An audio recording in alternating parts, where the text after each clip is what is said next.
Cet événement est l'occasion de réfléchir ensemble, d'échanger des perspectives et de consolider nos stratégies pour améliorer la prévention, la prise en charge du VIH, tout en adressant des vulnérabilités spécifiques des populations déplacées et les communautés hôtes de Port-au-Prince.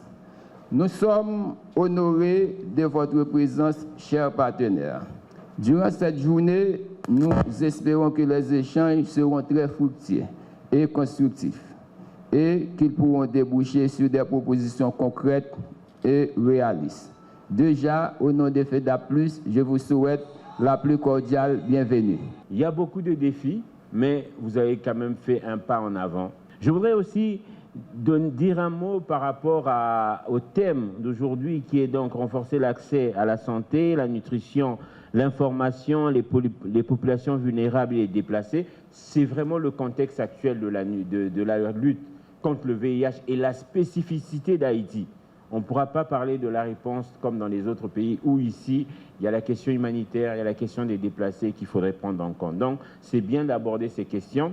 Et je voudrais encore une fois dire que, bon, bien sûr, c'est la roue qui tourne. Quand on est en fin de mission, on doit continuer. Mais il y a aussi d'autres compétences qui arrivent pour explorer d'autres pistes, pour continuer le travail, mais différemment, mais l'ONU-SIDA sera avec vous pour continuer. Pour le reste, l'ONU-SIDA va continuer à travailler et ensemble avec l'ensemble des agences du système des Nations Unies, à être à vos côtés pour qu'on puisse travailler pour mettre fin au VIH d'ici 2030. Il faut qu'on soit clair. Ça veut dire que c'est pas que les PVV ne vont plus exister.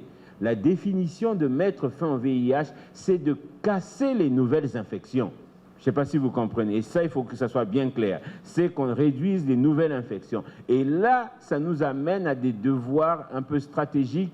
Comment on accélère sur la prévention et comment on fait le plaidoyer pour avoir accès aux nouveaux médicaments, notamment le Lenapakavir, qui est un long-actif médicament qui permet d'avoir 2 injections par an semestrielles. Ça pourrait être utilisé pour le traitement, mais également pour la prévention, en même temps qu'on continue la PrEP, mais aussi les autres accès de la prévention combinée, qui sont les questions de droits humains et d'accès aux soins. Dans le contexte actuel, vivre avec le VIH reste un combat quotidien.